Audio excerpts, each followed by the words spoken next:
네, 오늘도 수요예배 함께 하신 여러분 주님을 환영합니다. 우리 시간 예수님이 좋다고 우리 기쁨을 함께 고백하기 원합니다.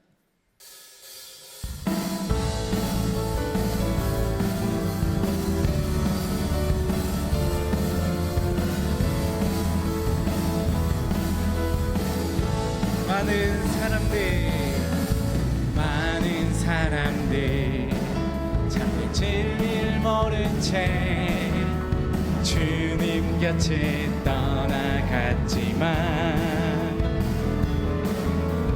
내가 만난 주님은 참 사랑이었고 진리 소망이었어.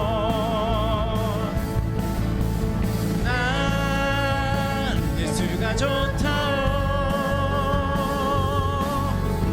난 예수가 좋다오. 주를 사랑한다던 베드로 고백처럼 난 예수를 사랑한다오. 무거운 짐진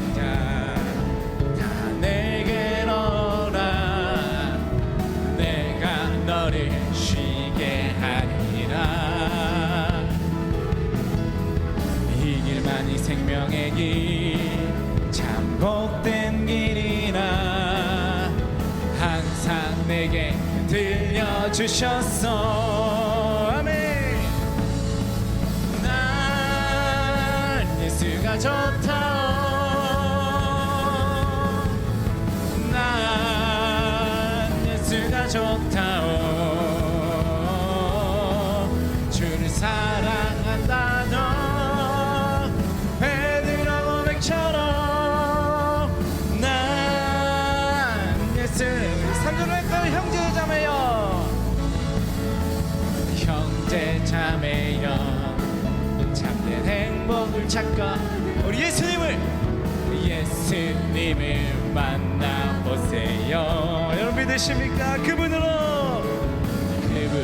인하여 평안을 얻으며 누구같이 나와 같이 고백할 거요. 아멘. 난 예수가 좋다오. 난 예수가 좋다오.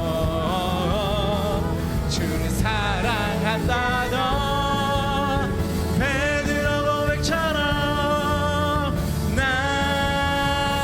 예수를 사랑한다오. 난 예수가 좋다오. 난 예수가 좋다오. 주를 사랑한다던 베드로 고백처럼 난 예수를 사랑한다오.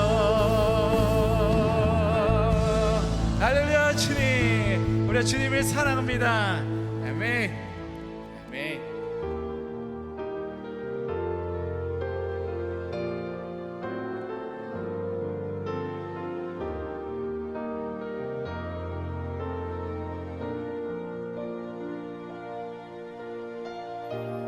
우리 하나님의 음성을 듣고자 기도하며 귀를 기울이시고 내 기도를 들어주신다네.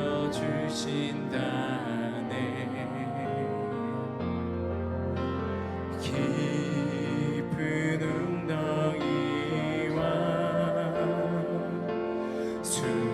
수렁에서 끌어주시고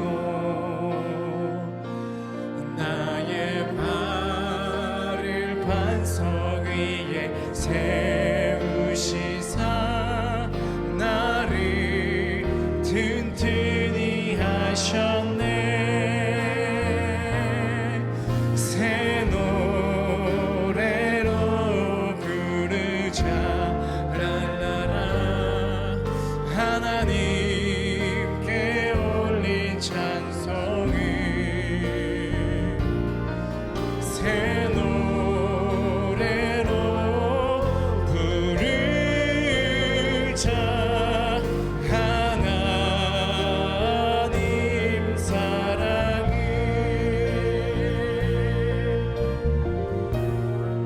하나님의 음성을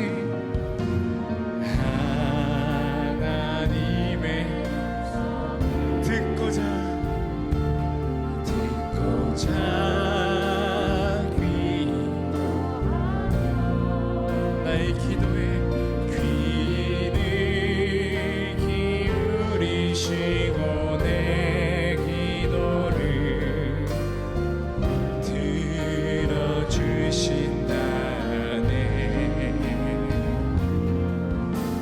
깊은 웅덩이와 수렁에서 끌어주시고 나의 발을 반석 위에 세우시사 나를 튼튼히 아멘. 새 노래로 부르자 랄라라 하나님께 올린 찬송이 새 노래로 부르자 하나님 우리 새 노래로 부르자 랄라라 하나님께 올린 찬송을 새 노래로 부르자 하나님. 우리 한 번 더 할까요? 우리가 주님을 찬양합니다. 새 노래로 부르자 랄라라 하나님께 올린 찬송이 새 노래로 부르자 하나님 사랑이 아멘. 여러분, 우리가 하나님의 음성을 듣고자 기도할 때 우리 그 기도에 우리 하나님께서 귀를 기울여 주심을 믿습니다. 하나님 아버지, 오늘 이 시간 주님의 음성을 들려주시옵소서. 아버지 하나님, 주님께 간절히 기도하오니 우리에게 말씀하여 주시옵소서. 우리가 주님을 찬양하겠습니다 라는 기도의 제목으로 우리 시간 다 함께 기도하며 나갑니다. 기도하겠습니다. 하나님 감사함을 드립니다. 아버지 하나님, 내가 주님의 그 음성을 듣고자 기도할 때 아버지 주님께 외쳐 간구할 때 주님 반드시 나의 기도를 들어주심을 믿습니다. 나를 깊은 운동에서 끌어주심을 믿습니다. 아버지 하나님, 주님을 보게 하여 주시고 주님께 나아가게 하여 주시고 주님께 구하게 하여 주시옵소서. 그 주님으로 인하여 내가 새 노래를 주님께 올리게 하여 주시옵소서. 주님께 모든 영광을 올리게 하여 주시옵소서. 아버지 하나님, 주님의 시간 주님의 그 음성을 듣기를 원하오니 아버지 하나님, 주님 말씀하여 주시옵소서. 아버지 하나님, 말씀하여 주시옵소서. 나의 기도에 응답하여 주시옵소서. 나의 발을 반석에 세워 주시옵소서. 주님을 보게 오나오니 아버지 채워주시고 주님 인도하여 주시고 붙들어 주시옵소서. 역사하심을 믿습니다. 주님 붙들어 주심을 믿습니다. 역사하여 주십니다. 이 모든 말씀 우리의 기도에 응답하실 그 예수 그리스도의 이름으로 간절히 기도드립니다. 아멘.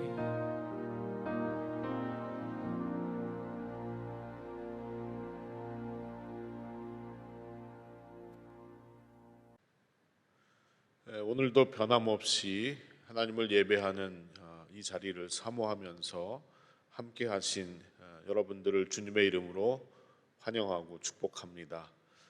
오늘 우리에게 주시는 하나님의 말씀을 먼저 같이 읽어보도록 하겠습니다. 에베소서 5장 15절부터 21절까지의 말씀을 보도록 하겠습니다. 에베소서 5장 15절부터 21절입니다. 여러분, 화면이나 가지고 계신 성경책을 보시면서 한 목소리로 같이 읽도록 하겠습니다. 그런즉 너희가 어떻게 행할지를 자세히 주의하여 지혜 없는 자같이 하지 말고 오직 지혜 있는 자같이 하여 세월을 아끼라. 때가 악하니라. 그러므로 어리석은 자가 되지 말고 오직 주의 뜻이 무엇인가 이해하라. 술 취하지 말라. 이는 방탕한 것이니 오직 성령으로 충만함을 받으라. 시와 찬송과 신령한 노래들로 서로 화답하며 너희의 마음으로 주께 노래하며 찬송하며 범사에 우리 주 예수 그리스도의 이름으로 항상 아버지 하나님께 감사하며 그리스도를 경외함으로 피차 복종하라. 아멘.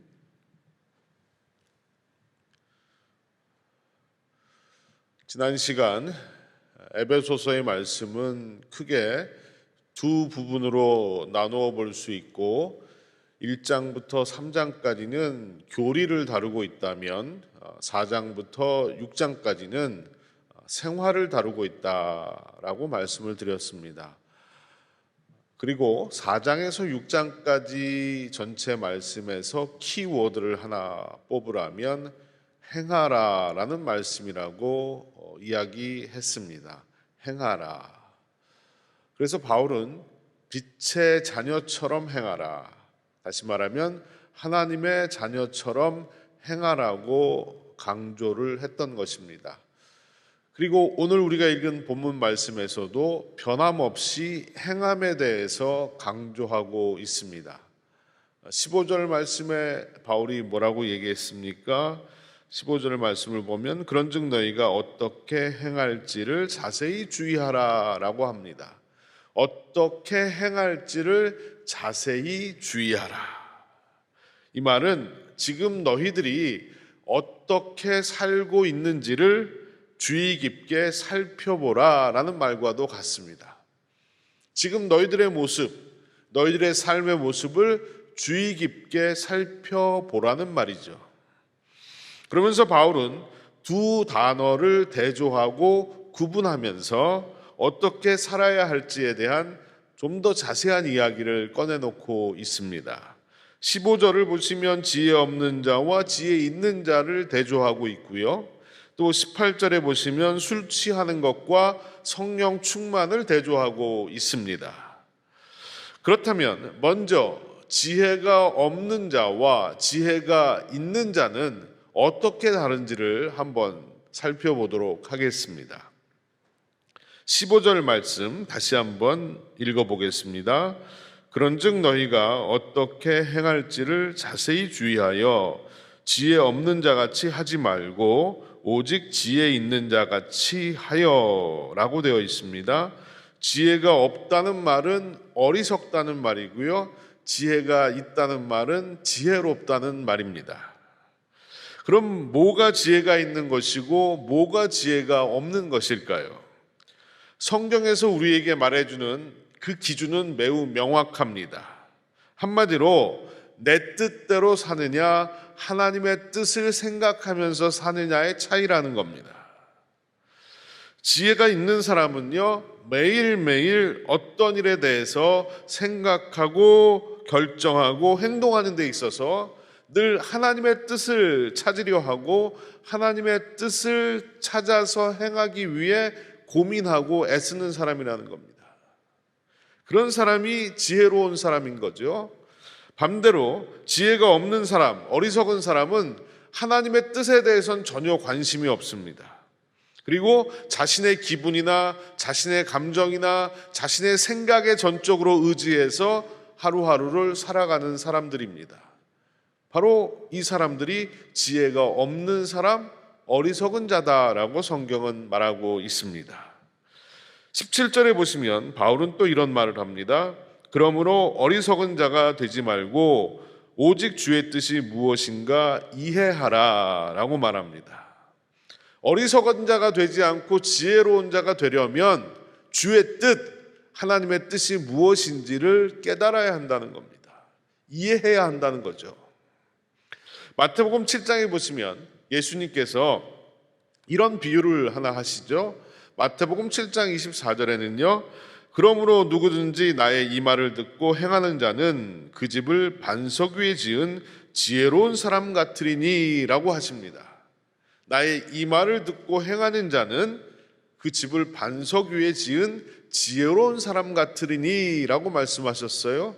그 다음에는 또 뭐라고 하시냐 하면 26절에 보면 나의 이 말을 듣고 행치 아니하는 자는 그 집을 모래 위에 지은 어리석은 사람 같으리니 라고 말씀하십니다. 나의 이 말을 듣고 행하지 않는 사람은 그 집을 모래 위에 지은 어리석은 사람과 같다라고 말씀을 하신 거죠. 이 비유를 보면 집을 반석 위에 지은 사람과 모래 위에 지은 사람이 비교되고 있습니다. 그런데 이 둘은 평상시에는 그렇게 드러나지가 않습니다. 잘 모릅니다. 그런데 언제 드러나냐 하면 바로 비가 내리고 홍수가 나면 모래 위에 지은 집들은 다 쓸려서 내려가게 되어 있다는 것이죠. 두 사람이 똑같이 열심히 인생의 집을 짓습니다. 그런데 어리석은 사람은 내 뜻이라는 모래 위에다 집을 짓는 사람이고, 지혜로운 사람은 하나님의 뜻이라는 반석 위에다 집을 짓는 사람입니다. 그렇다면 이 말씀은 과연 무슨 의미일까요? 중요한 것은 집을 짓고자 하는 열심이 아니라 어디에다 집을 짓느냐 하는 기초가 중요하다는 겁니다. 집을 짓고자 하는 열심 누구에게나 있습니다. 그런데 더 중요한 것은 뭐냐 하면 어디에다 집을 짓느냐가 중요하다는 것이죠. 지혜로운 사람은 주의 말씀을 듣고 인생의 집을 주님의 말씀, 주님의 뜻 위에 기초해서 집을 짓는다는 것입니다. 반면 어리석은 사람은 말씀을 모르는 것이 아닙니다. 듣기는 들었습니다. 하지만 인생의 집을 말씀의 기초 위에 짓지 않고 자신의 뜻 가운데 내 마음대로 인생의 집을 지어 간다는 사실입니다. 오늘날 교회 안에도 이 어리석은 사람들이 너무 많다는 것이 안타까움이고 비극입니다. 돈도 많고 세상 지식도 많고요, 아는 것도 많습니다. 그런데 하나님의 뜻에 대해서는 고민하지 않습니다. 내가 하고 싶은 대로 생각하고 말하고 행동하는 사람이 너무 많이 있습니다. 제가 여러분들과 대화를 나누다 보면 정말 이분이 예수를 믿는 분이신가? 정말 이분이 몇십 년 동안 교회를 다니신 분이신가? 의심이 갈 정도로 하나님의 뜻, 하나님의 말씀에 대한 고민도 없고 그 뜻대로 살기 위해서 몸부림을 치는 흔적도 없고 그저 그냥 내 기분, 내 감정, 내 생각만 드러내는 분들을 보면 너무나 안타까운 마음이 듭니다. 과연 예수의 뜻을 생각하지 않고 예수를 믿는다고 말을 할 수 있을까요? 이렇게 교회에 발만 걸쳐놓고 평생을 산다면 내가 받은 직분이 무슨 의미가 있는 것이고 내가 하나님 앞에 섰을 때 내가 무슨 말을 할 수 있겠냐는 것입니다. 참으로 안타까운 일입니다. 그래서 바울은 16절에 이런 말을 합니다. 세월을 아끼라, 때가 악하니라. 지금 어영부영하면서 살 시간이 없다는 겁니다. 하나님의 말씀과 하나님의 뜻대로 살아갈 시간도 모자란데 내 마음대로 사는 어리석은 자로 살지 말라는 겁니다. 우리말 성경에 아끼라라고 되어 있는 이 헬라 말은요, 물건을 사다, 물건을 구입하다라는 그런 뜻입니다. 우리는 물건을 살 때 내게 있는 돈으로 가능한 좋은 물건을 사려고 여러 가지를 따져봅니다. 그래서 세월을 아끼라라는 이 말은 내게 주어진 시간을 가지고 좋은 일에 그 시간을 쓰라는 거죠. 활용하라는 겁니다. 그런데 문제는 때가 악하다는 것입니다. 여기서 때는 이 시대를 의미합니다. 이 시대는 악해서 좋은 일에 시간을 사용하지 못하도록 방해하는 것들이 너무나 많이 있다는 말이죠. 우리는 인생이라는 이 주어진 시간, 제한된 시간을 살아가고 있는데, 내가 쓸 수 있는 시간은 한정되어 있는데, 그 시간을 하나님의 뜻에 따라서 사용하지 않고 이 땅에 썩어질 것을 위해서 쓰도록 만드는 것, 이것이 바로 세상이라는 겁니다. 그래서 이 시대가 악하다, 때가 악하다라고 바울이 얘기하고 있습니다. 저도 마찬가지지만 우리는 자꾸 이런 세상에 속고 있다는 것입니다. 이 시대는 우리에게 주어진 시간이나 물질을 불필요한 것들, 사라질 것들, 백해무익한 것들에 사용하도록 자꾸 우리를 유혹하고 부추기고 있습니다. 그래서 우리가 지혜로운 청지기가 되려면 항상 하나님의 뜻을 생각하면서 살아야 합니다. 내가 어떻게 행할지를 자세히 주의해서 살펴보아야 한다는 것입니다.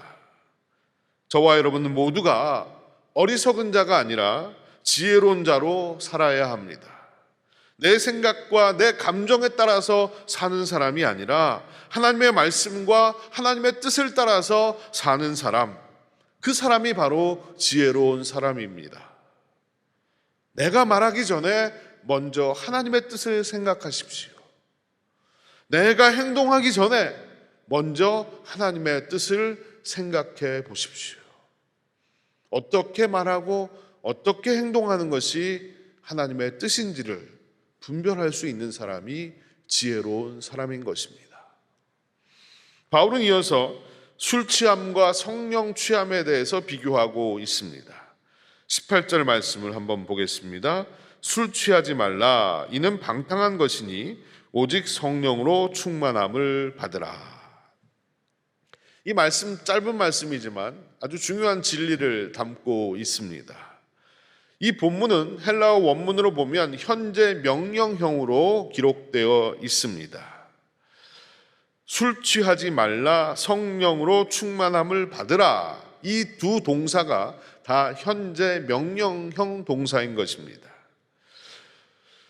결국 명령형으로 기록되었다는 것은요, 술 취하지 말고 성령 충만을 받으라는 것은 하나님의 명령이란 말입니다.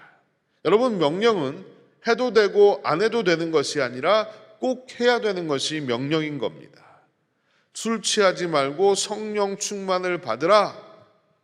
이것은 명령입니다. 두 번째로 현재형으로 기록되어 있다는 것은요, 지금 성령 충만을 받아야 한다는 것입니다.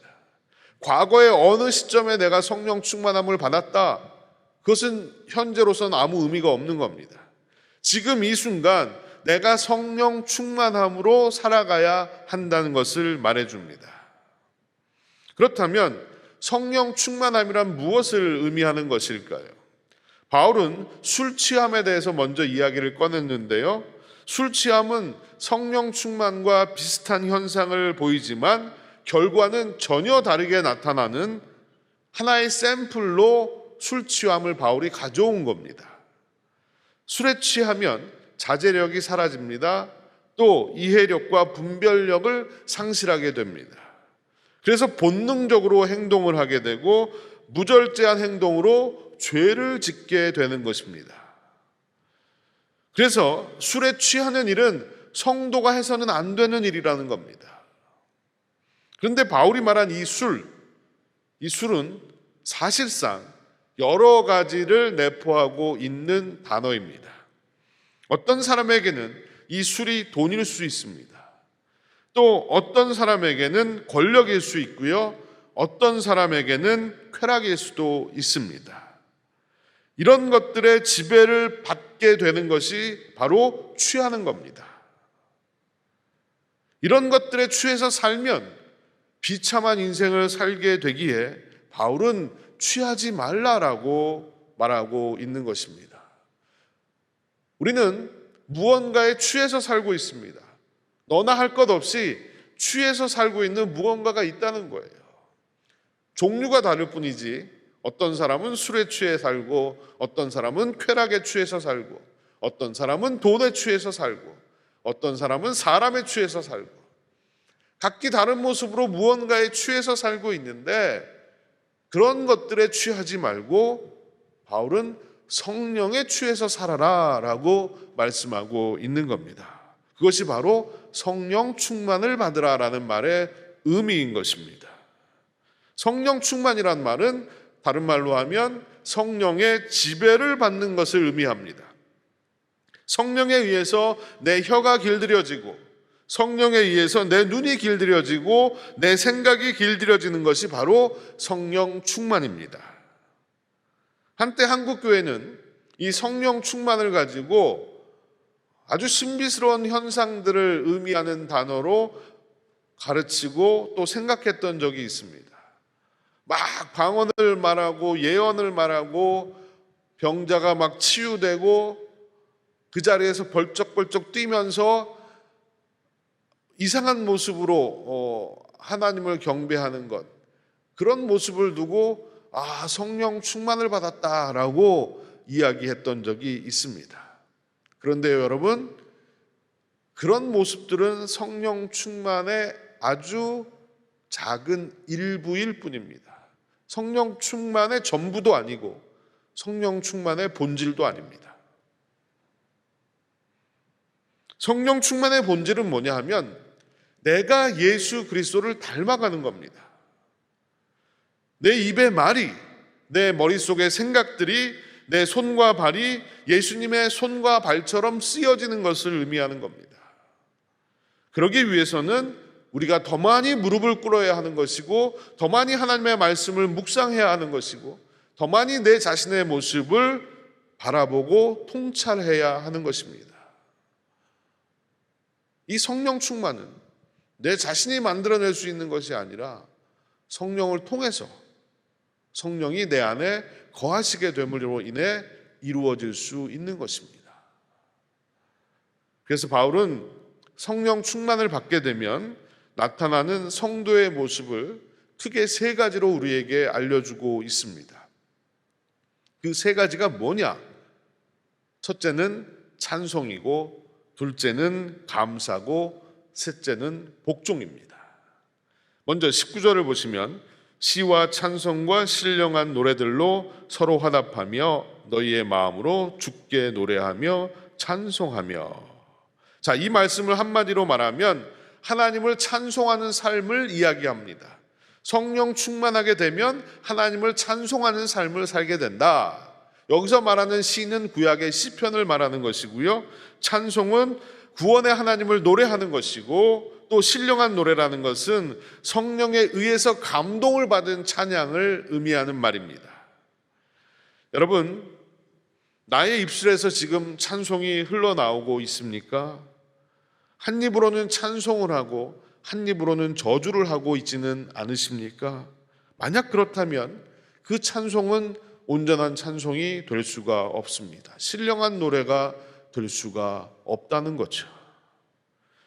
시와 찬송과 신령한 노래로 서로 화답하라고 오늘 말씀하고 있는데요, 오히려 우리는 반대로 남의 흉을 보고 남의 뒷담화를 하고 근거 없는 소문을 퍼뜨리면서 서로 화답하고 있지는 않는지 생각해 봐야 합니다. 여러분, 우리에게 입술을 주신 것은요, 우리의 입술로 하나님을 찬양하라고 주신 것입니다. 할 수만 있다면 주님을 찬양하는 일에 우리의 입술을 사용해야 합니다.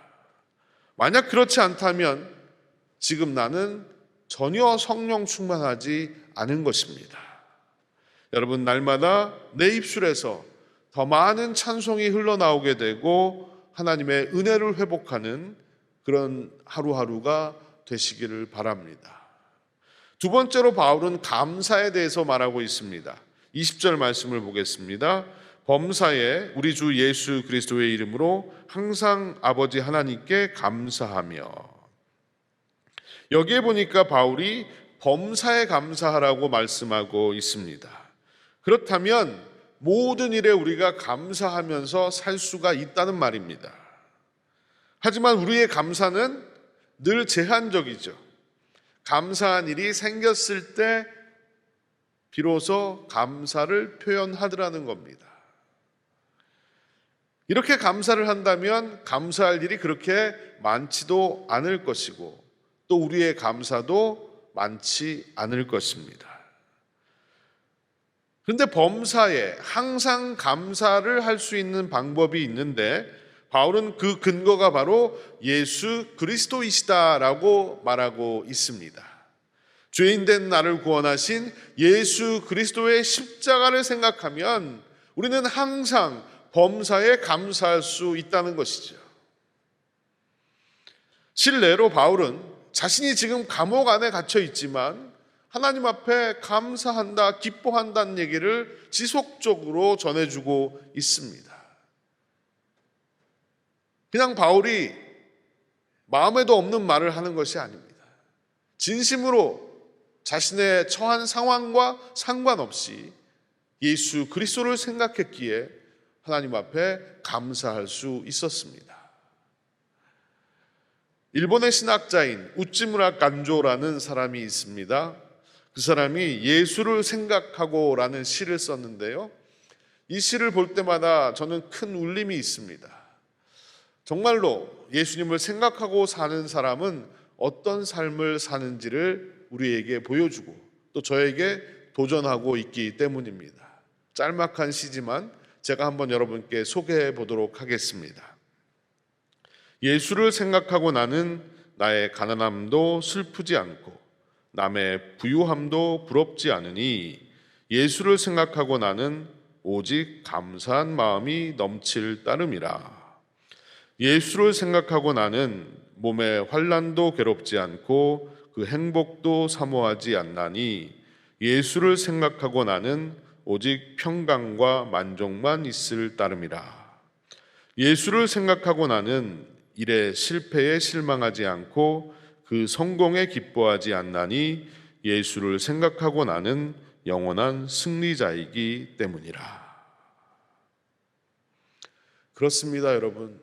예수를 생각하는 자는 항상 하나님 앞에 감사를 올려드릴 수가 있는 것입니다. 여러분, 우리가 사는 세상을 한번 생각해 보십시오. 세상의 그 무엇이 우리에게 항상 감사의 제목이 되겠습니까?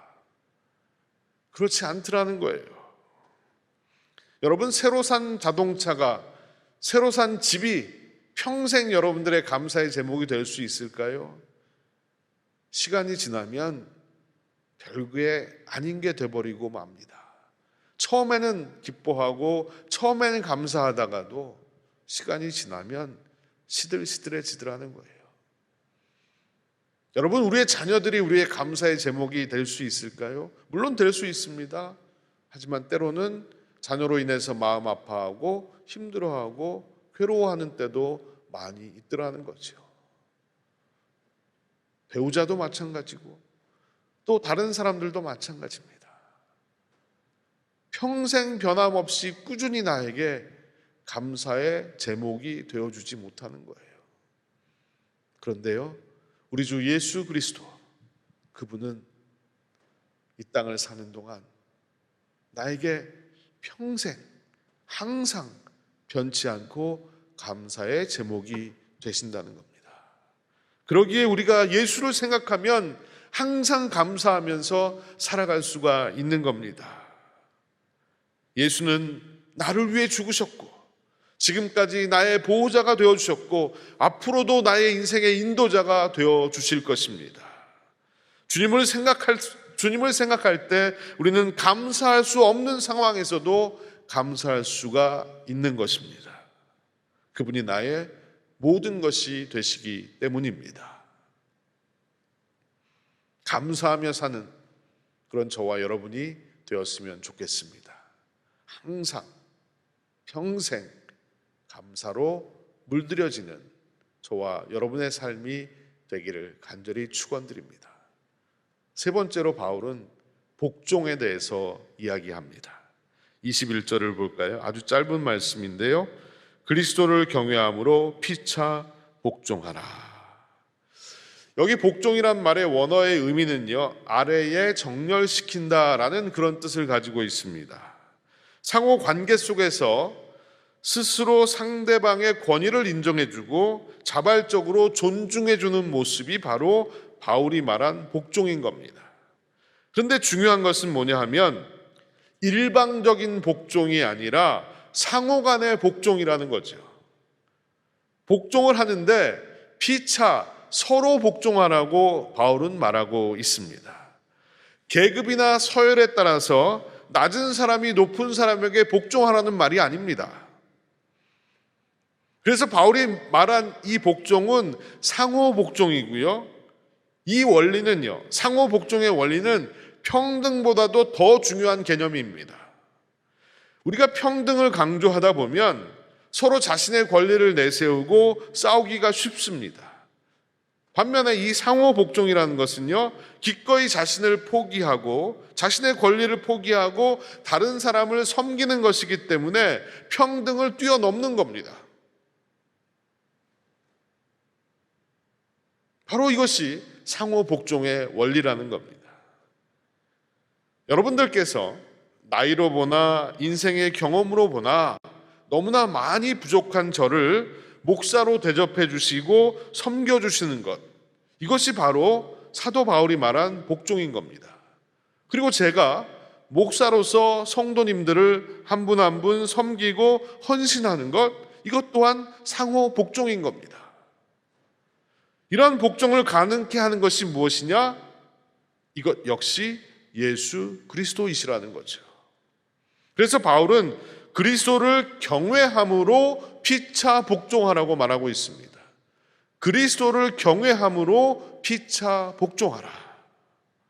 우리가 공동체 안에서 누군가를 섬기고 나의 권리를 주장하지 않을 수 있는 것은 예수 그리스도를 경외하는 마음이 있기 때문이라는 겁니다. 예수께서 아버지 하나님의 뜻에 복종하셔서 이 땅에 오셨고 우리를 위해서 십자가를 지셨기에 우리도 그분을 따라서 낮은 곳으로 내려가서 섬기는 삶을 살 수 있어야 합니다. 자발적인 복종인 겁니다. 내가 안 해도 되는 거지만 예수 그리스도를 경외함으로 이런 복종들을 서로에게 행하라고 말씀하고 있습니다. 일방적인 복종은요, 지위가 높은 사람이 낮은 사람에게 받는 것을 복종이라고 생각합니다. 하지만 성경에서 말하는 복종은 그게 아니라 지위가 높건 낮건 어떠한 형편에 있든지 간에 우리는 예수 그리스도의 자녀이고 예수 그리스도를 경외한다면 자발적으로 섬기는 자로 살아가라는 이야기입니다. 바울이 말한 복종은 무조건 굴복하라는 얘기가 아닙니다. 반대할 수도 있고 하지 않을 수도 있습니다. 하지만 궁극적으로 예수 그리스도를 높이는 마음으로 서로를 섬기라는 겁니다. 이 모든 것이 바로 성령 충만한 사람에게서 드러나는 삶의 모습인 겁니다. 이번 한 주도 하나님의 뜻을 생각하며 지혜 있는 자로 살고 예수 그리스도를 생각하며 성령 충만한 자로 찬양하고 감사하고 피차 복종하는 삶을 살아갈 수 있는 저와 여러분이 되었으면 좋겠습니다. 이것이 바로 하나님께서 우리에게 원하시는 지혜로운 자의 삶의 모습이고 성령 충만한 자의 삶의 모습인 것입니다. 이것이 회복되는 남은 한 주간이 되시기를 간절히 축원드립니다. 기도하겠습니다. 살아계신 주님 감사합니다. 오늘도 사도 바울을 통해서 우리에게 주신 이 말씀을 기억하게 하여 주시옵소서. 하나님이 내게 주신 말씀이 있다면, 내 귀에 들린 말씀이 있다면, 내 마음에 새겨진 말씀이 있다면 이 말씀에 반응하면서 살게 하여 주시옵소서. 지혜로운 자로 이 땅을 살게 하여 주시옵소서. 하나님의 뜻을 생각하고 하나님의 뜻을 따라 행동하고 살게 하여 주시옵소서. 성령 충만한 자로 살게 하여 주시옵소서. 성령의 붙들림 바 되어서 성령의 지배를 받으며 살게 하여 주시옵시고 내 입술에서 늘 주님을 찬양하는 소리가 흘러나오게 하시고 감사하면서 살게 하시며 서로 복종하고 섬기면서 살아가는 우리 모두가 되게 하여 주시옵소서. 연약하고 부족하고 터무니없이 죄 많은 인간이지만 다시 한번 주님 앞에 무릎을 꿇사오니 주님, 나를 인도하시고 성령으로 충만케 하여 주시옵소서. 감사드리며 예수님의 이름으로 기도드리옵나이다. 아멘. 축도하겠습니다. 지금은 우리 구주 예수 그리스도의 한량없는 은혜와 아버지 하나님의 놀라우신 사랑과 성령님의 감화감동 교통하심이 주님 지혜로운 자로 이 땅을 살기를 소원합니다. 성령 충만한 자로 살기를 소원합니다. 우리에게 임재하여 주시옵시고 나의 삶을 주관하여 주시옵소서. 고백하며 주님을 예배한 사랑하는 빈내리의 모든 성도들, 그들의 가정과 일터 위에 주님이 세우신 이 교회 위에 영원토록 함께 하시옵기만을 간절히 축원하옵나이다. 아멘.